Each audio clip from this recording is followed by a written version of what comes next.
Hello mga kachika! Nakakatuwa ngang ibinahagi ni Rhea Atayde sa kanyang social media account ang kanilang napakasayang bakasyon sa London, kung saan kasama nga niya syempre ang kanyang pinakamamahal na asawa na si Sandro Marudo. Naroroon din nga ang kanilang baby, si Little Sabino, kung saan talaga namang super cute nga nito. Kahit hindi pa nga ito nagpapa-face reveal ay talagang kitang-kita na nga ng lahat na gwapong-gwapo ang batang ito. Mukhang mana sa mami at daddy. At ang kutis nga daw ay kay Arjo Atayde. Kasama nga sa napakasayang biyaheng ito sa London ang kanilang mami at daddy na sila Art Atayde at Miss Sylvia Sanchez. Naroroon din nga ang magkakapatid na sila Arjo Atayde, Jella at Sabi. At syempre hindi naman magpapaiwan ang asawa nga ni Arjo na si Maine Mendoza.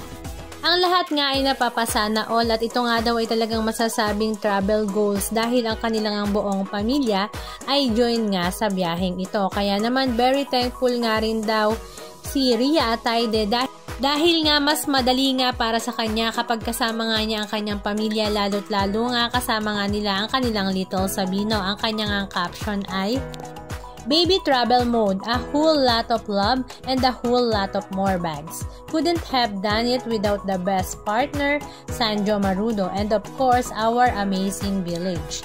Endlessly grateful to our parents who make trips like this possible. Love you always, Sylvia Sanchez and Art Atayde."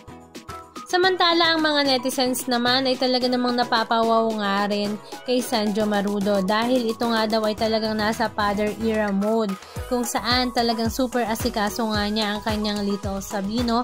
Ganon rin kung paano nga niya asikasuhin ang kanyang asawa na si Rhea Atayde. Kaya naman napakaswerte nga nila sa kanilang pamilya. Kaya naman ang kanyang mami na si Sylvia ay talagang tuwang-tuwa kay Zay. Halika at panoorin natin ang super cute video ni Sandro kung saan pinapangiti nga niya ang kanyang Little Sabino habang pinipicturan.